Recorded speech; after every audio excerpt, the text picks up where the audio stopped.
જય હિન્દ મિત્રો, કેમ છો? બધા મજામાં થશો? તો ટાર્ગેટ ફોરેસ્ટર યુટ્યુબ ચેનલમાં આપ સર્વે મિત્રોનું હાર્દિક સ્વાગત છે. તો આજે આપણે ડીએલએડ જે પીટીસી પ્રવેશ સમિતિ છે, પ્રક્રિયા છે, તો તેમાં આપણે આજે કોઈક નવી અપડેટ આવી છે તેના વિશે આપણે આજે વાત કરીશું. તો તેમાં આપણે જે સંસ્થા હતી તેની આપણને સંસ્થાઓની યાદી છે તે વરિષ્ઠ 1 અને વરિષ્ઠ 2 એમ કરીને આપણને જાહેર કરવામાં આવી છે. તો તેની આપણે માહિતી જોઈ. તેમાં પહેલાં જોઈએ તો કે પહેલાં જે પ્રવેશ પ્રક્રિયાની જાહેરાત મહત્ત્વની વિગતો. તો જે આ ડીએલએડ કેન્દ્રીયકૃત પ્રવેશ પ્રક્રિયા 2026-27માં જોડાવા માટે NCTEની માન્યતા ધરાવતી સંસ્થાઓને આમંત્રણ આપવામાં આવ્યું હતું. જે તારીખ 21/6/2026 અને તારીખ 4/8/2026ની જાહેરાત અન્વયે અરજીઓ મંગાવવામાં આવી હતી. NCTEના ઓનલાઈન પોર્ટલ પર માન્ય સંસ્થાની યાદી સામેલ હોય તેવી સંસ્થાઓએ જરૂરી માહિતી અને આધાર પુરાવા સાથે દરખાસ્ત કરી હતી. એટલે કે જે આ પ્રવેશ પ્રક્રિયા છે તેમાં જે સંસ્થાઓ NCTE માન્ય હશે તે સંસ્થાઓને જે પ્રવેશ ફોર્મ છે તે ભરવાના કીધા હતા. તે આધાર પુરાવા સાથે તેઓ જોડાયા હતા. તો આપણે બીજો જે પોઈન્ટ છે તે જોઈએ તો કે ભાગ લેવામાં આવેલી કુલ કોલેજો જે વરિષ્ઠ 1માં આપેલી છે, તો કુલ 241 જેટલી કોલેજો નોંધવામાં આવેલી છે. જે યાદીની ચકાસણી અંગેની સૂચના જોઈ તો કે પ્રવેશ પ્રક્રિયામાં ભાગ લેવા અરજી કરનાર કુલ 241 કોલેજોની યાદી પરિશિષ્ટ 1 મુજબ પ્રસિદ્ધ કરવામાં આવી છે. આ યાદીમાં જો કોઈ કોલેજ વિસંગતતા જણાય તો છેલ્લી તારીખ 31/8/2000 સુધીમાં સંપર્ક કરવાનો રહેશે. એટલે કે જે 31/8 છે ત્યાં સુધીમાં કોઈ કોલેજની વિસંગતતાઓ જણાય તો તે સંપર્ક કરવાનો રહેશે. ત્યારબાદ આપણે જોઈએ તો કે 241 કોલેજો છે તેનું વર્ગીકરણ આપણે જોઈએ તો કે 119 જેટલી સેલ્ફ ફાઇનાન્સ કોલેજો છે જેનો દર છે ખૂબ જ વધારે છે. ત્યારબાદ જોઈએ તો કે ગ્રાન્ટેડ કોલેજ છે તે 36 કોલેજો છે અને ડાયટ સંસ્થાઓ જે 8 છે તે 8 ડાયટ શાળાઓ છે અને સરકારી 7 શાળા ગવર્મેન્ટ જે સંસ્થાઓ છે તે એમ કરીને ટોટલ 241 જેટલી સંસ્થાઓ છે. ત્યારબાદ આપણે જોઈએ તો કે આ જે સંસ્થાઓ છે તેમના માટે તો કે ફાઇનલ જમા કરાવવા બાબત સંસ્થાઓ તો કે અરજી કરનાર 241 કોલેજ પૈકી કુલ 18 સંસ્થાઓ હજુ તમામ આધાર પુરાવા અને અસલ સોગંદનામાની ફાઇલ રૂબરૂ જમા કરાવવાની બાકી છે. આ સંસ્થાઓની યાદી વરિષ્ઠ 2માં દર્શાવેલ છે. તેમણે તારીખ 31/8/2026માં પ્રવેશ પ્રક્રિયા પૂર્ણ કરવાની રહેશે. ત્યારબાદ કોઈ રજૂઆત ધ્યાને લેવામાં આવશે નહીં. એટલે કે આ જે અરજી આવેલી છે 241 કોલેજો એમાં 18 સંસ્થાઓ હજી પણ એવી છે કે જેને સોગંદનામા ફાઇનલ છે તે રૂબરૂ જમા કરાવેલ નથી. તેઓ બાકી છે. તેઓને 31/8/2026 સુધીમાં આ પ્રક્રિયા છે તે પૂર્ણ કરવાની છે. બાકી આ સંસ્થાઓને કોઈ બીજી રજૂઆત છે તે માન્ય ગણવામાં આવશે નહીં. ત્યારબાદ આપણે 6 નંબરનું પેજ જોઈએ તો કે એમાં આપણને અધિકારીશ્રીની વિગતો આપેલી છે. ત્યારબાદ જોઈએ તો કે પ્રવેશ પ્રક્રિયા અંગે નવા અપડેટ્સ મેળવવા હોય તો તમારે આ ચેનલ સાથે જોડાઈ રહેવું, બેલ આઇકનને ઓન કરવો અને ચેનલને સબસ્ક્રાઈબ કરવી. તો મિત્રો ઘણા બધા મિત્રોની એવી કોમેન્ટ હોય છે કે તમે ફેક વિડીયો, ફાલતુ વિડીયો બનાવો, તો હું તમને રૂબરૂ સાઇટ પર જઈને આ બધી વિગતો છે તે PDF સાથે હું તમને બતાવું. તો આપણે ક્રોમ બ્રાઉઝરમાં જઈએ અને તેમાં dpe.gujarat.in સર્ચ કરીશું. ત્યારબાદ dpe.gujarat.links ઉપર ક્લિક કરીશું. ત્યારબાદ આપણે નીચે જોઈએ તો કે ડીએલએડ પીટીસી પ્રવેશ પ્રક્રિયા વર્ષ 2026-27 તેના ઉપર ક્લિક કરીશું. ત્યારબાદ આપણે થોડુંક લોડ લેશે, નેટવર્ક એરર કે એવી રીતના હશે તો ત્યારબાદ આ રીતના એક પેજ ખુલશે. ત્યારબાદ અહીંયા ઉપર જોઈશો તો અહીંયા જે જાહેર સૂચનાઓ છે તે આપેલી છે. જે આપણે છેલ્લી તક છે એટલે કે જે કોઈને ફોર્મ છે તે જમા કરાવવાના બાકી રહી ગયા હોય એ લોકો માટે છે. અને આ તમારે જે સંસ્થાઓ છે તેની વિગતો જોઈતી હોય, તમારે જે તે જિલ્લો લાગુ પડતો હોય તે કોમેન્ટમાં કરજો અને વિડીયોને અંત સુધી જોતા રહેજો. તો હવે હું આગળ જોઈએ તો કે DLED પ્રવેશ પ્રક્રિયા 2026-27 અંગેની જાહેરાત, જે આ તમે જોઈ શકતા હશો. તેમાં વરિષ્ઠ 1 છે તે હું ઓપન કરું. આમાં છે તે થોડો લોડ લે છે. તો અહીંથી હું તમને મારી જે ડાઉનલોડ કરેલી ફાઇલ છે તે હું ડાયરેક્ટ તમને ઓપન કરીને બતાવી દઉં.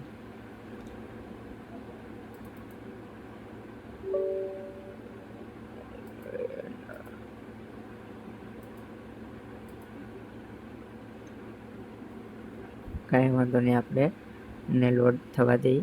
હા, ઓપન થઈ ગઈ. તો આપણે જોઈએ તો આ વરિષ્ઠ 1 છે, જેમાં આપેલું છે આપણને કે DLED કેન્દ્રીય પ્રવેશ સમિતિ વર્ષ 2026-27 જાહેર સૂચના, તે આપણને આખી સૂચના આપેલી છે. અને ત્યારબાદ આપણને શું આપેલું છે તો કે DLED પ્રવેશ પ્રક્રિયા 2026-27માં NCTની માન્યતા ધરાવતી હોય તેવી NCT ઓનલાઈન પોર્ટલ પર માન્ય સંસ્થાઓની યાદી સામેલ કરવામાં આવેલ છે.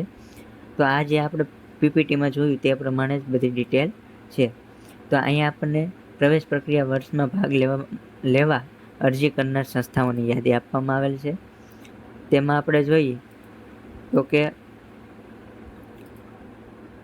આપણને પહેલાં જે કોલેજનો ક્રમ આપેલો છે, ત્યારબાદ કોલેજનું નામ, ત્યારબાદ જિલ્લો, ત્યારબાદ સંસ્થાઓ, ગ્રાન્ટેડ છે, સેલ્ફ ફાઇનાન્સ સરકારી, અને NCT નંબર આપેલો છે.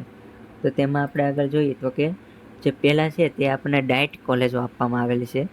તેમાં district education of education and training Mehsana, ત્યારબાદ વલસાડ, દાહોદ, સાબરકાંઠા, મહીસાગર, ડાંગ, રાજકોટ અને જૂનાગઢ, એમ ટોટલ 8 જે છે તે ડાયટ કોલેજો આમાં જોડાયેલી છે. ત્યારબાદ આપણે જોઈએ તો કે ગવર્મેન્ટ છે તો કે અમદાવાદમાં 3 ગવર્મેન્ટ સંસ્થાઓ છે. ત્યારબાદ સાબરકાંઠા, દાહોદ, વડોદરામાં પણ 2 સંસ્થાઓ ગવર્મેન્ટ છે. એમ કરીને ટોટલ 7 જેવી સંસ્થા છે તે સરકારી છે. ત્યારબાદ જોઈએ તો કે ગ્રાન્ટેડ કોલેજો જોઈએ તો કે અમદાવાદમાં શ્રી શિક્ષણ સદન શ્રી અધ્યાપન મંદિર, અહીંયા તમને નામ બધા દેખાતા હશે, તે તમારે ચેક કરી લેજો વિડીયો પોઝ કરીને. તો અહીંયા આપણને કેટલી કોલેજો આપેલી છે તો કે 6 કોલેજો છે તે અમદાવાદમાં આપેલી છે. ત્યારબાદ અમરેલીની જોઈએ તો કે ગ્રાન્ટેડ કોલેજ શ્રી મહિલા અધ્યાપન મંદિર, ત્યારબાદ અમરેલીમાં જોઈએ શ્રી મહિલા અધ્યાપન મંદિર, એટલે 2 કોલેજો છે તે ફાળવવામાં આવેલી છે. ત્યારબાદ આણંદમાં જોઈએ તો કે સુરાજબા ગોવિંદભાઈ પટેલ અધ્યાપન મંદિર આણંદમાં ટોટલ 4 અધ્યાપન મંદિર છે તે ગ્રાન્ટેડ છે. ત્યારબાદ જોઈએ તો કે બનાસકાંઠામાં 1 છે જીજી મહેતા, ત્યારબાદ ભાવનગરમાં લોકભારતી અધ્યાપન મંદિર અને ઘરશાળા ઉત્તર બુનિયાદી મંદિર, જે 2 ગ્રાન્ટેડ ભાવનગરમાં છે. ત્યારબાદ તો કે છોટાઉદેપુરમાં 1 છે, ત્યારબાદ મહિલા અધ્યાપન મંદિર દાહોદમાં પણ 1 છે. ત્યારબાદ ગાંધીનગરમાં 2 સંસ્થાઓ છે. ત્યારબાદ ગીર સોમનાથમાં 1 છે, જામનગરમાં 1 છે, કચ્છમાં 1 છે, ખેડામાં 1 છે. ખેડામાં 2 સંસ્થાઓ છે. ત્યારબાદ નર્મદામાં પણ 1 સંસ્થા છે, રાજકોટમાં 1 સંસ્થા છે, સાબરકાંઠામાં 2 સંસ્થા છે, સુરેન્દ્રનગરમાં 2 સંસ્થા છે, તાપીમાં પણ 2 સંસ્થા છે, વલસાડમાં 1. એવી રીતના આપણને અહીંયા સુધી છે તે ગ્રાન્ટેડ સંસ્થાઓ આપેલી છે. જો તમારા નામ સાથે જોવા હોય તો તમે આને વિડીયો પોઝ કરીને જોજો. હું તમને ડિરેક્ટથી એક વખત બધી કોલેજો આવી જાય તેવી રીતના ફેરવી આપું, બરાબર છે. તો આ તમારો વિડીયો છે તે પોઝ કરીને જોઈ લેવાનું, એટલે તમને આ બધી તમારા જે તે જિલ્લામાં લાગુ પડતા હોય તે સંસ્થા તમને મળી રહે, અને તમારે જ્યારે ચોઈસ ફિલિંગ કરવાનું આવે ત્યારે તમે સરળ રીતે કરી શકો. તો આ એટલી કોલેજો હતી 53 સુધી, તે તમને સરકારી કોલેજો મળી જશે. ત્યારબાદ 52થી જેટલી પણ કોલેજો છે તે બધી સેલ્ફ ફાઇનાન્સ કોલેજો છે. અહીંયા મારે આ તમામ કોલેજોના નામ બોલવતા વિડીયો ઘણો લાંબો થઈ જશે, એટલા માટે હું તમને માત્ર સ્ક્રોલ કરતાં હું તમને બધી સંસ્થા છે તે બતાવી દઉં. અને જ્યારે તમારે એમ હોય કે આપણે અમદાવાદ છે, અમરેલી છે કે આણંદ, અરવલ્લી, બનાસકાંઠા, ભાવનગર, જે કોઈ બી સંસ્થામાં તમારે એડમિશન લેવું હોય ત્યાં તમે પોઝ કરીને તમે તમારા જિલ્લા પ્રમાણે જોઈ શકો. એટલા માટે હું ધીમે ધીમે સ્ક્રોલ કરતો હતો, તમારે વિડીયોને પોઝ કરીને જોઈ લેવાનું. બરાબર છે. બાકી તો કોઈ નવી અપડેટ આવતી છે તો હું તમને જરૂરથી જણાવીશ દઈશ.